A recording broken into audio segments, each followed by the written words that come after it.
ఇప్పుడు ఇంట్లో సాంబార్ పొడి చేసుకోవట్లేదు ఎవరు, వాడు ఏదో ప్యాకెట్ ఇస్తాడు సాంబార్ పొడి, తెచ్చుకొని వేసుకోవడం సాంబార్ రెడీ అవుతుంది. వాడు అందులో సాంబార్ పొడిలో నిజంగా మిరప్పొడి ఉందా, నిజంగా ధనియాల పొడి ఉందా అని మనకు తెలియదు. సాంబార్ కలర్ మాత్రం. So many of this masalas ఇంట్లో తయారు చేయడం అందరూ మర్చిపోయారు. అంటే ఒక్కొక్కటిగా ధనియాలు, చెక్కె, లవంగాలు, మిరియాలు ఇవన్నీ వేయించి ఇనుప పెన్ను మీద సాంబార్ కావాల్సిన సాంబార్ మసాలాలు కావాల్సింది అది, కొంతమంది బిసిబేళబాత్ కావచ్చు, లేకపోతే పుదీనా బాత్ కావచ్చు, దానికి కావాల్సిన సరంజామా ఇంట్లో చేయటం లేదు ప్రజలు. Vangibath powder, chitranna powder, pulao powder అని ఇప్పుడు వాడు కేంద్రీకృతంగా అన్ని ఒక మిషన్ ఆడించేది తెచ్చి అది ఎప్పుడో ప్యాక్ చేసేటాడు.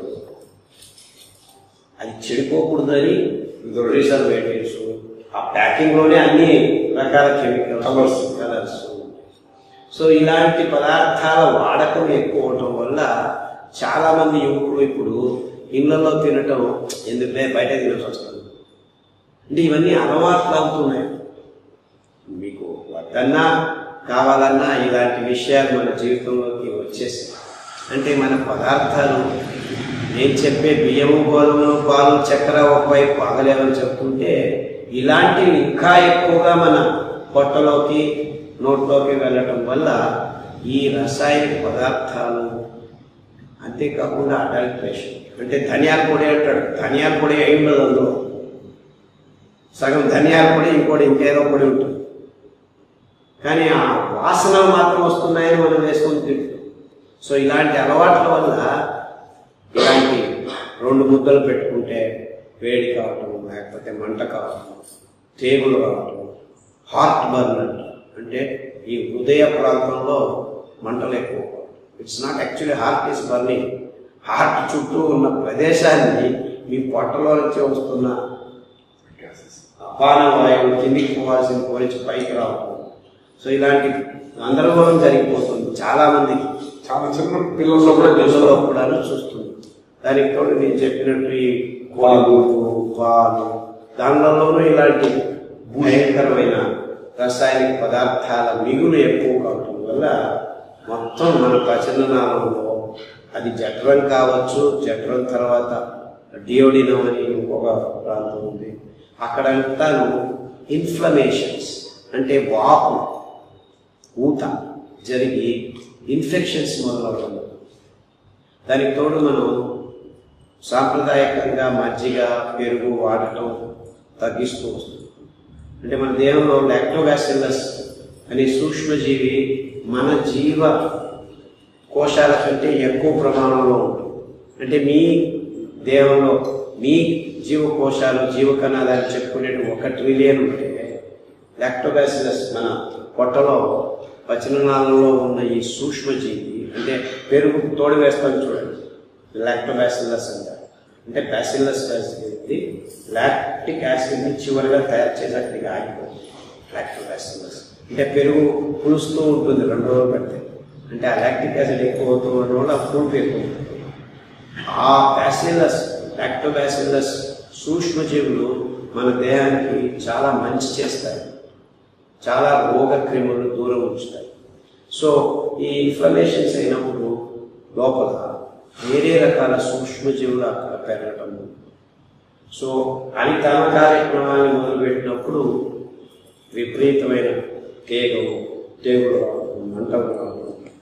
అవి మీ దురదృష్టం కొద్దీ భూతద్వారము, చిన్న పేగులు, పెద్ద పేగులకు ఆవరించుకుంటే మెల్లిగా ఒక్కోసారి ఆ కక్కస్ ఫార్మ్ కావడం సరిగ్గా చేయడం తగ్గిపోతుంది, భూతద్వారము, ఆ పెద్ద పేగులు. So IBS, irritable bowel syndrome. Bowels అంటే ఏమిటి? కక్కస్ని బయటకు వేసేదానికి ఉన్న కండరాల సముదాయాన్ని. సో మూవ్ యువర్ బౌవల్స్ అంటే ఒక చోట కూర్చొని, యాక్చువల్లీ వజ్రాసనంలో కూర్చొని కక్కస్ చేసేవాళ్ళు ఇప్పుడు లేకపోయారు. వజ్రాసనం తెలుసు కదా, కక్కస్ కూర్చోవటం వజ్రాసనం. ఈ సోకాల్డ్ యూరోపియన్ టాయిలెట్ వచ్చిన తర్వాత అందరూ కుర్చీలో కూర్చున్నట్టు కూర్చుంటారు. అక్కడ సరిగ్గానే లేదు కక్కసు బయట పంపించేదాన్ని. మొక్కుతూ ఉంటాం అది రావట్లేదు బయటికి. ఏం చేయాలి? ఇవన్నీ చిన్న విషయాలు నేను చెప్పాను, కానీ అన్నీ సమగ్రంగా మనకు ఇలాంటి రోగాల్ని కలుగు చేస్తున్నాయి అని చెప్పేదానికి నేను ఇంత సవివరంగా చెప్తున్నాను. ఇంత వివరంగా ఎందుకు చెప్తున్నానంటే మీరు మొదటి అంశం ఏం చేయాలి, ఇవన్నిటినీ ఆఫ్ చేయాలి. అంటే ఇండియన్ టాయిలెట్లో వజ్రాసనంలో కక్కస్ చేయటం వరకు మీరు అభ్యాసం చేయాలి. నెక్స్ట్ మజ్జిగను ఎక్కువగా వాడాలి. నెక్స్ట్ మెంతుల ఆకుల కషాయం, తమలపాకు కషాయం, పప్పాయ ఆకు కషాయం, కొత్తిమీర ఆకు కషాయం, పుదీనా ఆకు కషాయం, తొండ ఆకు కషాయం, దొండకాయ, ఇలాంటి ఆకుల కషాయాన్ని సతతంగా వారం మార్చుకుంటూ తాగాలి. అతి ముఖ్యంగా సామెను, అరికలు, మూదులు, ఈ IBS, gas problem, hyper acidity problem ఇలాంటి వాళ్ళకి చాలా బాగా ఉపయోగించింది. అంటే 3 రోజులు అరికలు, 3 రోజులు సామెలు, 3 రోజులు ఊదులు, 1 రోజు కూరలు, ఇంకొక రోజు అండుకూర, ఇలా వాడుతూ ఇంకా ముఖ్యంగా మీరు వాడాల్సింది ఏంటంటే పండ్లు, జామ పండ్లు చాలా మంచిది. సో వారంలో 2 రోజులు జామ పండు తప్పకుండా, అరటిపండు కూడా మంచిది. సో ఇన్ని విషయాలు మీరు గమనిస్తే అంచెలంచెలు 6 నెలల్లో వీరి ప్రాబ్లం నుంచి బయటపడవచ్చు. కానీ అతి ముఖ్యమైన విషయం ఏం చెప్పాను, పొద్దున్న లేచి కొద్దిసేపు ధ్యానం చేసి వాటర్. సో ఇది ఎక్కువ సార్లు రోజులో తినాలా? అసిడిటీ వాళ్ళ ఎవరి 2 గంటలు తినండి అంటుంటారు కదా. కానీ మనం ఈ సిరిధాన్యాల మీద ఆధారపడితే ఆ 2 గంటలకు ఒకసారి తినే దౌర్భాగ్యం కలిగి